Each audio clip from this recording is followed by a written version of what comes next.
Jack is on his way to Margaret's house party. He is phoning her for directions. First, you'll have some time to look at questions 1 to 5.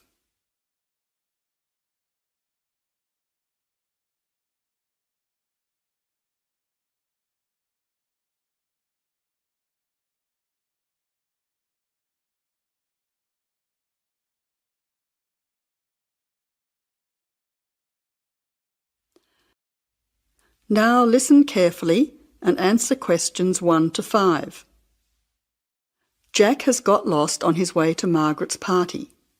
He is phoning her for directions.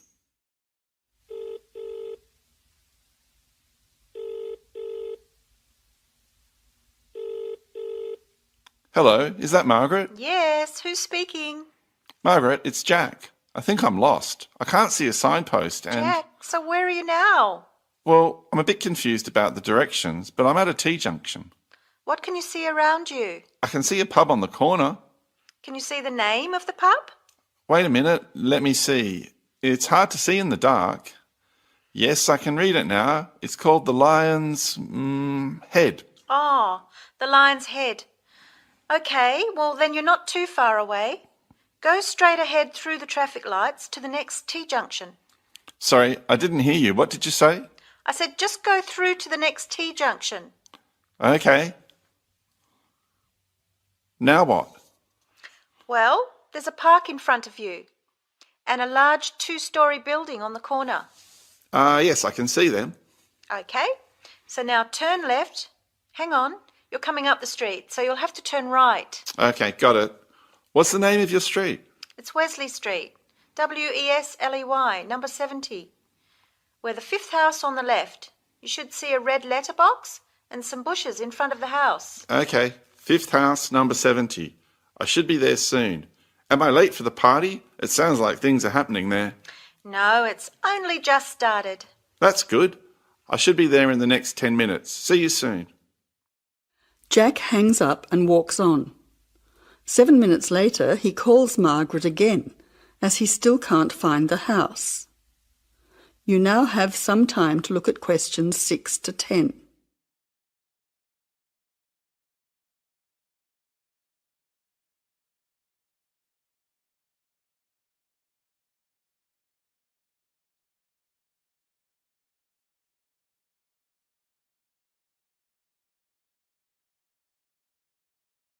As you listen, answer questions 6 to 10.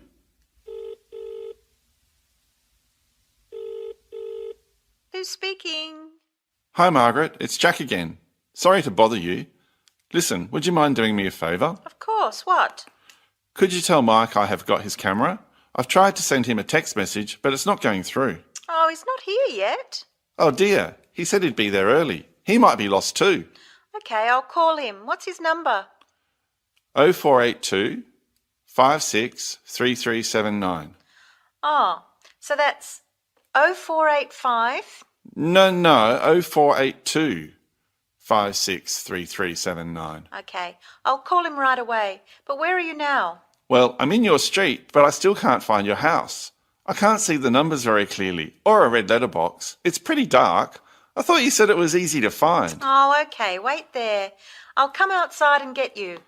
All right then, and don't worry about calling Mike. I'll try to call him now. Hang on, there's someone coming down the street. It looks like Mike. Oh, and I can see the letterbox now. It was hidden behind a bush. See you soon.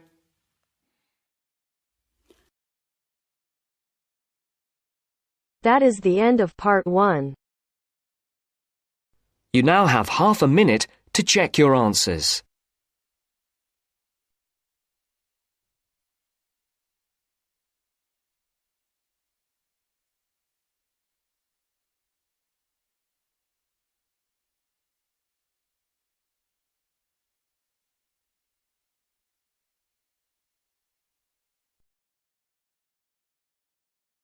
Now turns to part 2. Part 2. You are going to hear a talk given by Madeline. She is going to introduce the recreational facilities on campus and in town. First, you have some time to look at questions 11 to 20.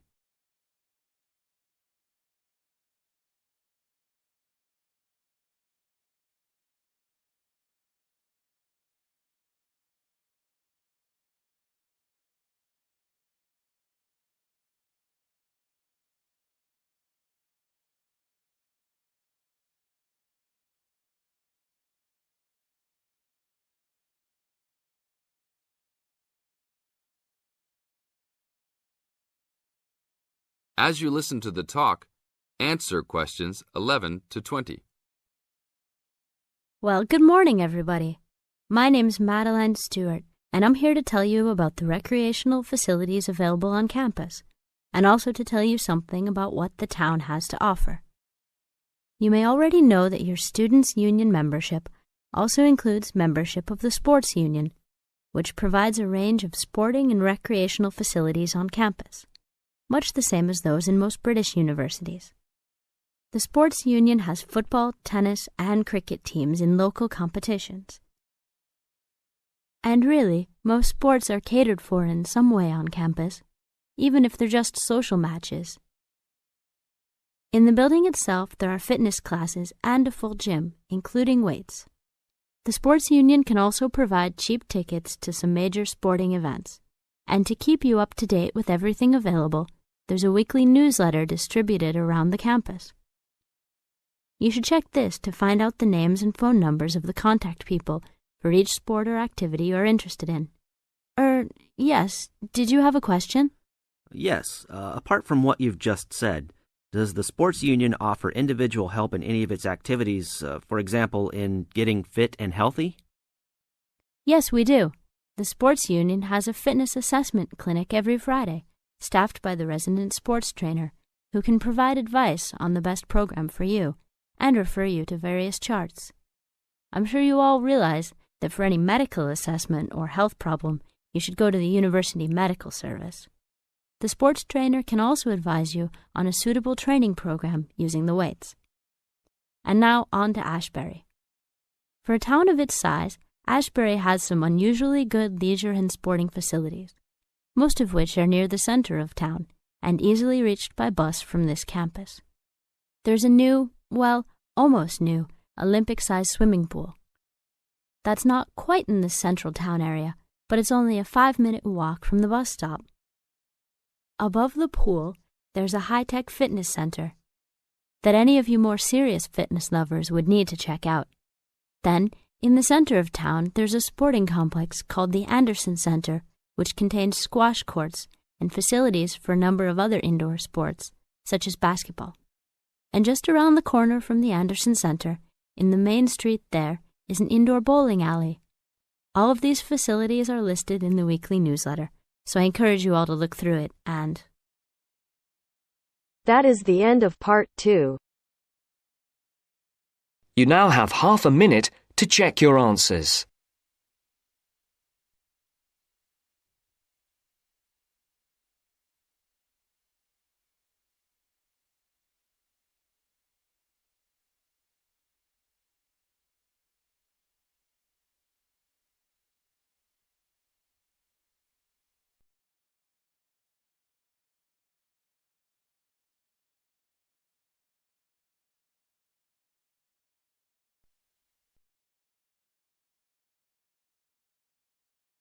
Hear a conversation between a research student, Jeremy, and his supervisor.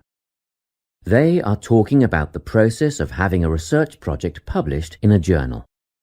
First, you have some time to look at questions 21 to 25.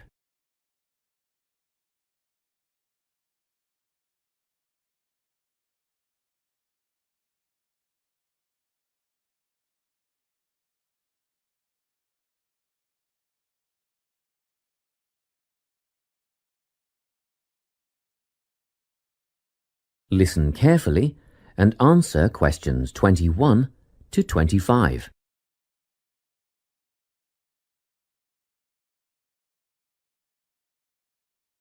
So, you're nearly ready to submit your article to an academic journal, are you?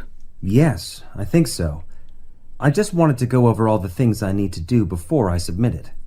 And then I wanted to go over the submission process with you. Great. So, firstly, you need to write an abstract. Make sure it's short and concise. Of course. I forgot all about that.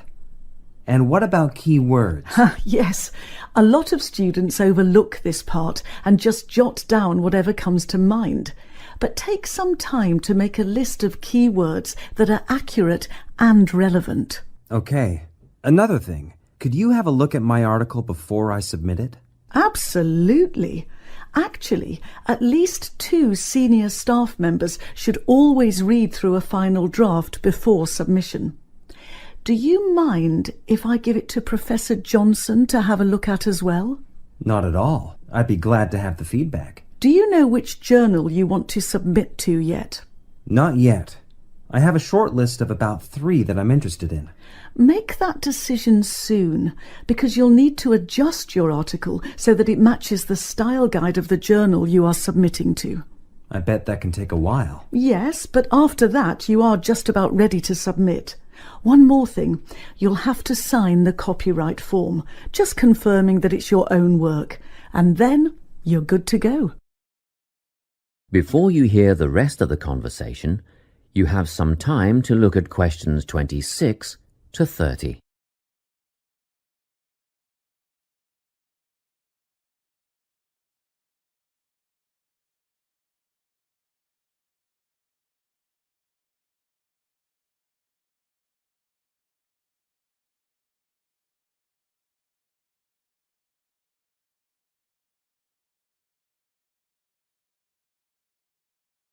Now listen and answer questions 26 to 30.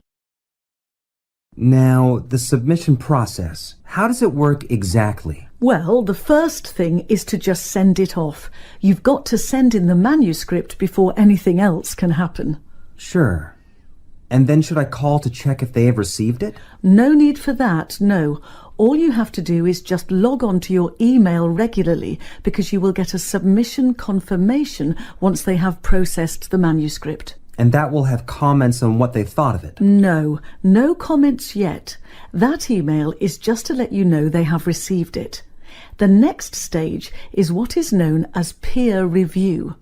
This is when experts in the field review your manuscript and decide whether to accept it. They'll never accept me. I'm only a master's student. Don't worry about that, Jeremy. It's all done through a double-blind method. That means that whoever reads your manuscript has no idea whether you are a grad student or a Nobel Prize laureate.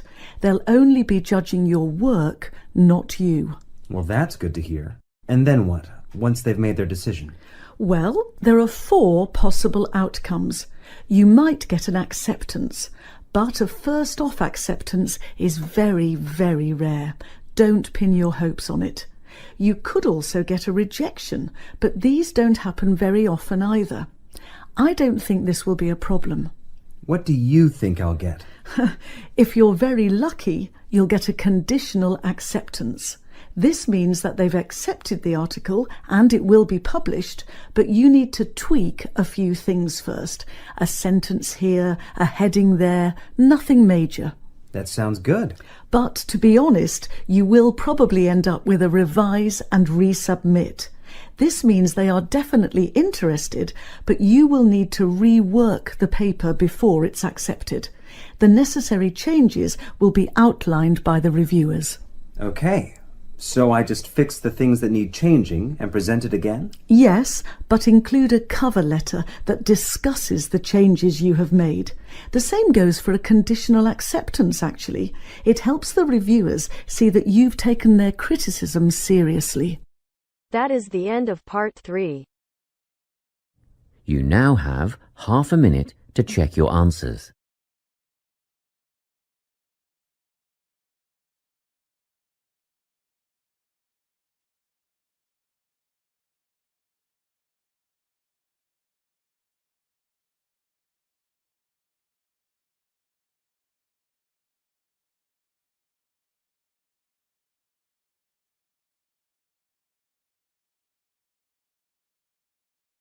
Now turns to part 4. Part 4.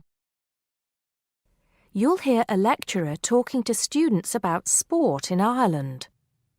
First, you have some time to look at questions 31 to 33.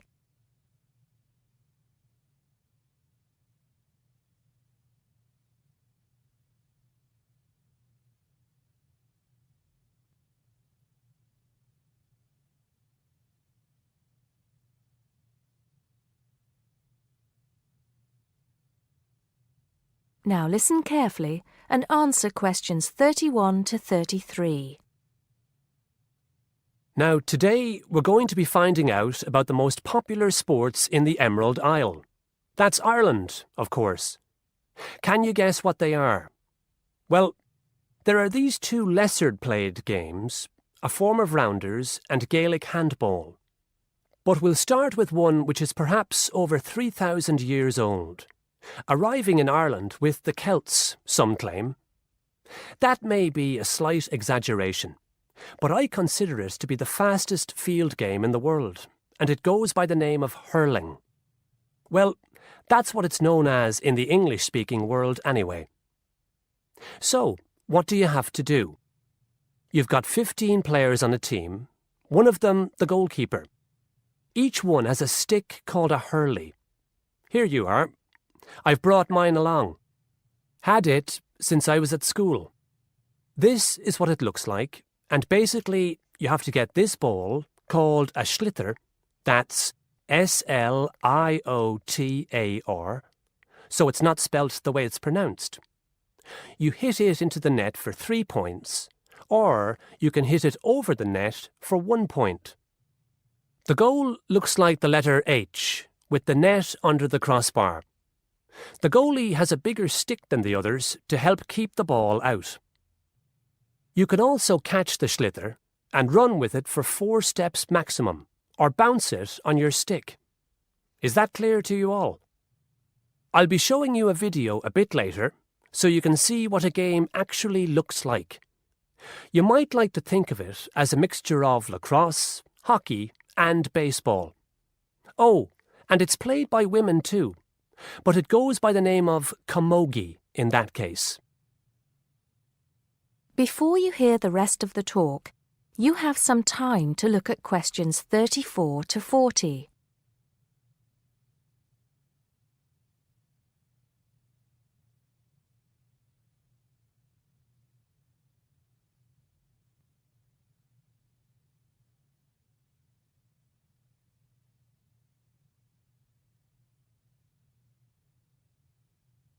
Now listen and answer questions 34 to 40. I'll give you a bit of the history, shall I now? Generally, the golden age of the game is considered to be the 18th century. But systematic rules were first agreed and drawn up at that great shrine of learning, Trinity College Dublin, in 1879, founding the Irish Hurling Union, closely followed just a few years later by the formation of the Gaelic Athletics Association. With greater organisation last century, the All-Ireland Hurling Championship got off to a flying start, and I'm proud to say that my own native city of Cork has won more than 20 titles over the years. But then, so have Kilkenny and Tipperary. Is it only played in Ireland? No. Well, it is the only country with a national team at the moment, but you may be surprised to discover there are hurling clubs in London, as well as in America and Argentina, to name just a few. The other game I'd like to take a little time to introduce you to is Gaelic football, which is played on the same pitch as hurling with the same number of players, but there's no net. You just have to get the ball over your opponent's goalposts. And you can do that by kicking or punching the ball. However, you're not supposed to do that to the players, I might add.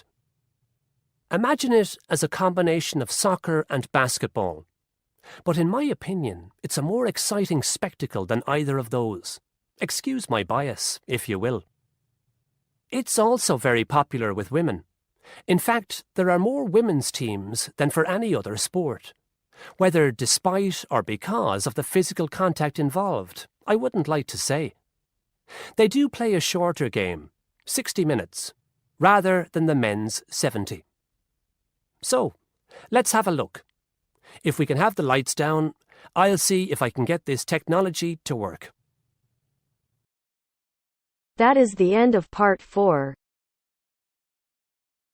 You now have half a minute to check your answers.